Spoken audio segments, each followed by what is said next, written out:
CTV News at 5 with Hudson Mack.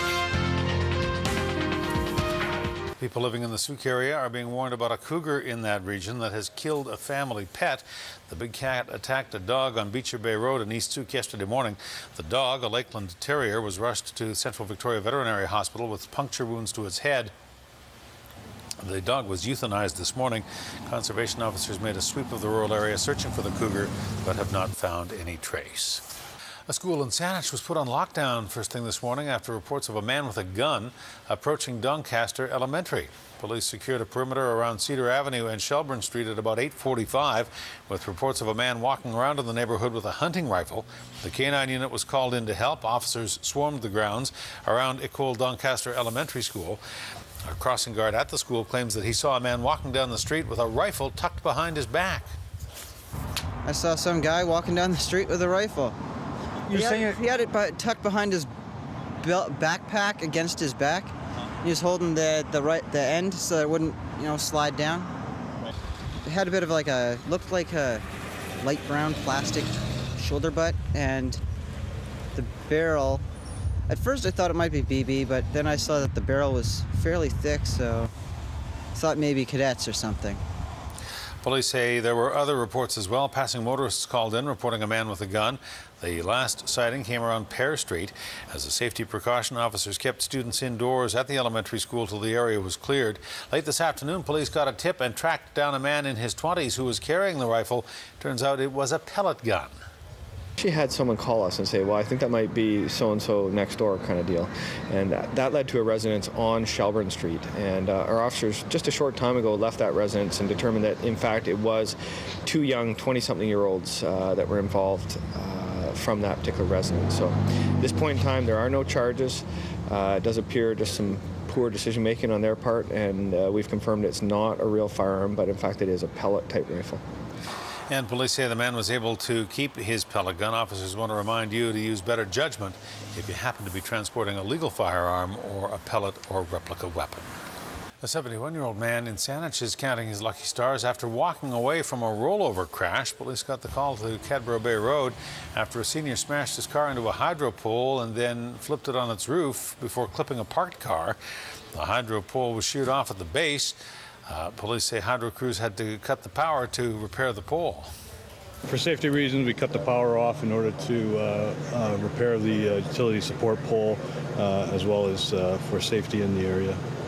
He appeared to be fine, some minor injuries as a result of the airbag deployment, but otherwise appeared to be in good condition.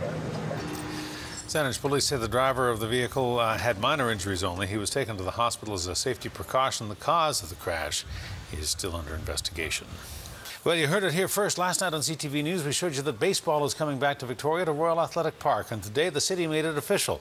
The Boys of Summer will be there, the smell of the hot dogs and the crack of the bat, with the West Coast Baseball League, featuring some of the top talent in Division I NCAA. These are players who may one day make it all the way to the major leagues. Victoria is the place that we want to be. The excitement about the team, the history of Victorian baseball, goes back to the late 1800s. But one of the things I was really excited about and somewhat blown away when I started reading the history, and I realized that actually Victoria was a single A affiliate team to the New York Yankees in the 1940s, and that's such rich history. The Victoria franchise will be the second Canadian team in the West Coast League. The other is in Kelowna. Mayor Dean Fortin says this time around the team and baseball at RAP will be a huge success. So it's a different model. It works better for everyone, and the reason I say that is it's cheaper to run as a team, but it also means that they pass those savings on to the community. So tickets will be under $10. It'll be less than going to a movie, and what a great opportunity for fans. Baseball at Royal Athletic has previously failed 3 times, and there's a lot of work for these new owners to do before the first pitch. They need to find a coach and need to name the team. The owners will look for community input as they try to come up with that.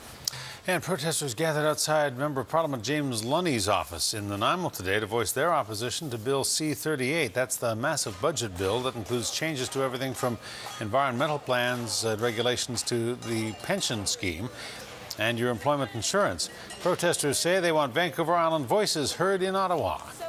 So there's a great deal that needs to be debated. The reason we're asking for it to be split up is that it's so hard to describe the huge array of changes that Bill C-38 represents. It's being shoved through at high speed.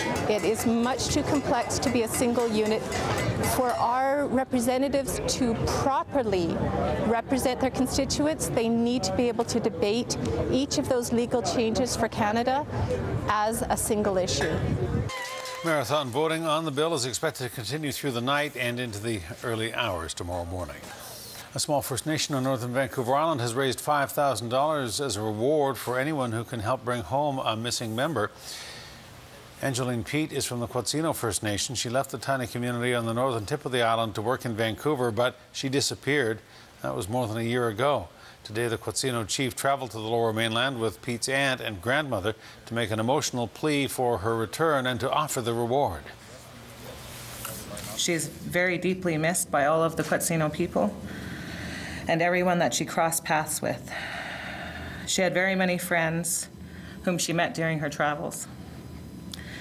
Angeline has a very beautiful 8-year-old son named Daryl Stouffer Jr. He misses her very much and needs her to come home to love him.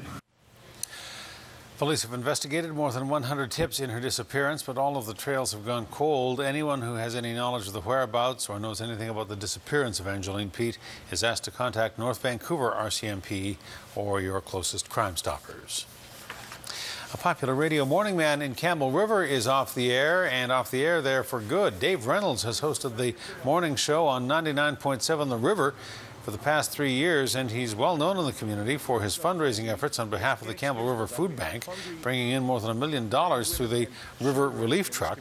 And Reynolds just won an award last week at the social media camp in Victoria for his use of Twitter and social media. The popular DJ has been advised by his lawyer not to speak publicly about his dismissal, but he does tell CTV News that his letter from his employer, Vista Radio, said he was dismissed with just cause. No comment from Vista. Nanaimo Hospice has hit the halfway mark in its bid to raise close to $1 million, $900,000 for a new hospice house. A $25,000 donation from the Nanaimo Rotary Club helped hospice reach the milestone. It is the biggest donation in the Nanaimo Rotary's 92-year history. The money was raised at Rotary's recent book sale, and the club says the donation to hospice is a perfect partnership because Rotary is all about building stronger communities, and hospice supports people in the community at a time when they need it most. Really, the work that they do affects everybody in the community, and so we thought that that would be a great opportunity to spread our work across the community. The funds were raised through our annual book sale, which most people in Nanaimo have attended over the past couple of years, and so the $25,000 was raised $2 at a time at our used book sale. Hospice needs to raise $900,000 by the end of this year to purchase its new location and to renovate the building to suit its needs. The move has been prompted by an increase in need in the community. It allows us to expand our programs. We now have a waiting list of people that need our services, and that's one of the reasons why we're building the house, is that we want to address the need. The Nanaimo Community Hospice Society was the first community-based hospice established in Canada. More than 30,000 people have benefited since Nanaimo Hospice was opened its doors. Nanaimo is gearing up for an attempt to break a world record. Today, 2 more sponsors made big donations to the effort: Coastal Community Credit Union and Vancouver Island University. And on June 29th, the puck will drop on the Youth Sticking Together road hockey game. It'll be an attempt to play the longest continuous game of road hockey in history.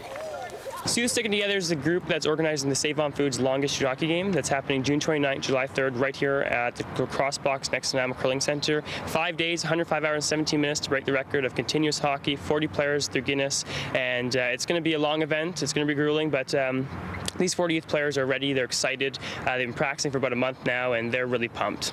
Oh, no. The puck drops at 3 in the morning on the 29th. The opening ceremonies for the record attempt will be held the night before from 6 till 9 at the Nanaimo Curling Club.